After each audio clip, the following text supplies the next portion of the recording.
साकिब निसार उसमें सरफहरिस्त तो है। क्या साकिब बुलेटिन निसार जज साहब के बैठाए अगेंस्ट गए। भी कोई चार्जशीट रखने बात जा रहे हैं? बात साकिब निसार से अकामा से मुताल्लिक कोई लिंक इस्टेब्लिश हो गया है के लिए? अय्यूब साहब, सबसे पहले तो ये कहिएगा कि ये जो इंकशाफात का सिलसिला अब चल निकला है और उसके अंदर आई स्टिल रिमेंबर कि पाकिस्तान मुस्लिम लीग नून जो है वो पार्च के टोले का नाम भी लिया करती थी। उससे बिल्कुल बरक्स मियां नवाज शरीफ साहब ने मरियम नवाज साहिबा के साथ जो बैठ के गुफ्तगू की, वो प्रेस कॉन्फ्रेंस तो नहीं थी, वो तो कौम से खिताब था जिसमें उन्होंने 14 रुपये फी यूनिट की बात की।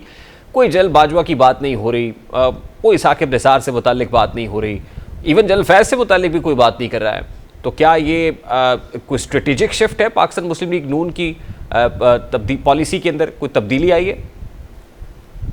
बिस्मिल्लाहिर्रहमानिर्रहीम।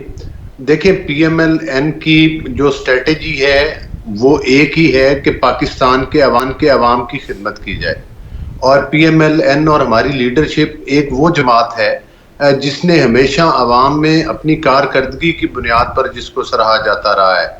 और जब भी पाकिस्तान के गंभीर हालात हुए हैं और जब भी पाकिस्तान को बड़े बड़े चैलेंजेस सामने आए हैं, जब भी पाकिस्तान बहरानों में घिरा है, तो वो मोहम्मद नवाज शरीफ साहब की ज़ात है, हमारी लीडरशिप है, जिन्होंने पाकिस्तान को इन संगीन किस्म के बहरानों से निकाला। जिस तरह से 2013 में लोड शेडिंग का इशू था, जिस तरह से दहशतगर्दी का इशू था। मैं सर यही तो पूछ रहा हूँ ना कि क्या नैरेटिव तब्दील हो गया है? अब you are more focused towards economy now. अब आप खिदमत को वोट दो की बात कर रहे हैं रादर देन वोट को इज्जत दो।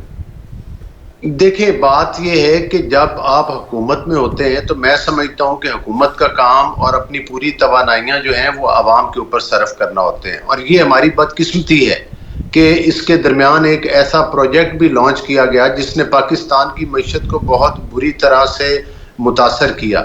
और यही वजह है कि आज से फिर जब 2018 में हमारी पीएमएल-एन की हुकूमत ख़त्म हुई और उससे पहले जब नवाज शरीफ साहब को डिस्क्वालीफाई किया गया था, तो उस वक्त पाकिस्तान के ये हालात नहीं थे। पाकिस्तान मईशत अच्छा, जब डिस्क्वालीफाई किया गया था, who was responsible for that? किसने डिस्क्वालीफाई किया था? देखें, बात यह है कि जिन जिन लोगों ने डिस्क्वालिफिकेशन की वो तो किसी से ढकी छुपी हुई नहीं है। किसने की सर? अगर साकिब निसार उसमें सरफहरिस्त तो है। क्या साकिब निसार साहब के अगेंस्ट भी कोई चार्जशीट रखने जा रहे हैं? साकिब निसार से मुताल्लिक कोई लिंक एस्टैब्लिश हो गया है? देखिए, मेरी बात सुने। बात यह है कि जो अकामा से बात शुरू हुई थी वो मतलब है जो पनामा से शुरू हुई और अकामा के ऊपर सजाएं सुनाई गई, और किस तरह से 2-2 साल जमानतें नहीं होती थी, किस तरह से झूठे मुकदमात बनाए गए, किस तरह से आरटीएस सिस्टम बंद किए गए। और वो जितने भी लोग थे, चाहे उसमें जनरल फैज की आप बात करते हैं, मरियम साहिबा, मैं खुद उनकी जी, आप जो कहना चाह रहे हैं वो कह रहे हैं कि जनरल बाजवा, चाहे वो जनरल बाजवा हो, यही कहना चाह रहे हैं आप? जनरल फैज तो अभी कस्टडी में। मैं ये कह रहा हूँ, बिल्कुल, जो उस वक्त के जितने भी मतलब है कि डिक्टेटर्स थे, जाहिर है उनका उसमें पूरा हाथ था। और ये कोई सारा प्रोग्राम वैसे तो नहीं हुआ था, और हम तो कोई ढकी छुपी हुई बात तो क्या आप मुतालबा करते हैं कि जनरल बाजवा से भी तहकीकात की जाए? हमने तो देखें, नहीं, मेरी एक मिनट, मेरी बात मुकम्मल होने देना, इस तरह नहीं है। देखिए, बात यह है कि जिस वक्त वो सारा कुछ हुआ और जिस वक्त वो तमाम लोग अपनी अपनी पोजीशन पर बैठे रहे थे, हमने तो उस वक्त भी आवाज उठाई थी, लेकिन हमने उन लोगों की निशानदेही की, हमने उस चीज की आवाज उठाई, लेकिन हमने पाकिस्तान के इदारों के ऊपर चढ़ाई नहीं की, हमने कोई 9 मई जैसे वाकयात नहीं किए, हमने पाकिस्तान में तो गुजरावाला में तकरीर की थी, पाकिस्तान को तोड़ा नहीं। आपने गुजरावाला में पब्लिकली नाम लेके तनकीद की थी उस वक्त के सिटिंग जर्नल्स पर। मैं तो अब पूछ रहा हूँ कि आपकी जब हुकूमत आ गई है, they have now gone, they have become former now, साबिका चीफ की बात कर रहे हैं अब तो उसमें अब आप कोई तहकीकात का मुतालबा करते हैं? आपको लगता है शामिल तफ्तीश किया जाना चाहिए as far as Saqib Nisar is concern? तो क्या कोई लिंक इस्टेब्लिश हुआ है जनरल फैज से इंटेरोगेशन के अंदर? हुकूमत तो बड़ी बाखबर होती है, आपके पास क्या इत्तलात है? देखिए, बात यह है कि अभी सारी चीज़ें जो हैं वो इनिशियल स्टेज पर हैं, और आपने देखा, मैं तो समझता हूं कि ये इसका क्रेडिट जो है वो आर्मी चीफ को ज़रूर जाता है कि उन्होंने अपने इदारे से मैं समझता हूँ कि वो जो जिसकी कि आज तक पाकिस्तान में नज़ीर नहीं मिलती, कि उस रैंक के लोगों का एहतसाब शुरू किया कि जो लोग वाकई मतलब है कि जिनकी तरफ उंगलियां उठती थी और वो कई चीज़ों में मुलव्वस थे। लेकिन जब तक तहकीकात चल रही हैं, जब तक ISPR की तरफ से कोई रिलीज ना है, चूंकि इंक्वायरी वो कर रहे हैं, इसलिए कबल अज वक्त किसी कोई इल्ज़ाम नहीं, वो तो देखिए ISPR वो तो फौज का काम है ना जो वो कर रहे हैं, जाहिर है उनका इंटरनल मामला है, तहकीकात हो रही।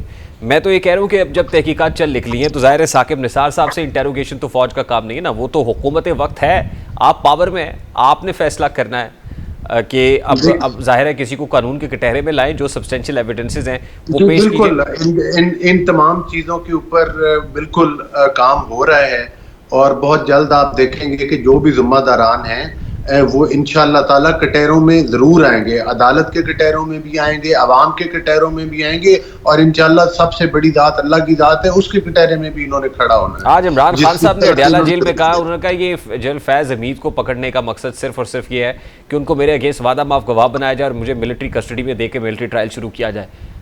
क्या ये तासुर दुरुस्त है?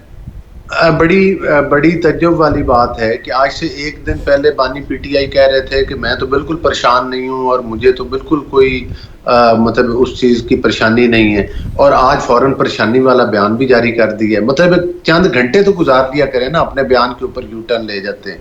देखिए बात यह है कि बिल्कुल उन्होंने, मैं उनकी इस बात के साथ इस हद तक तो मुत्तफिक हूँ कि उन्हें बड़ा पता है कि उन्होंने जनरल फैज के साथ मिलकर किस तरह से रियासत के अंदर जो है वो उखाड़ पुछाड़ की, किस तरह से उन्होंने खिलाफे कानून और खिलाफे आइन इक़दामात उठाए, किस तरह से उन्होंने जो हमारे आर्मी के इदारे का एक डिसिप्लिन है उसको मतलब है कि सोप टाच किया।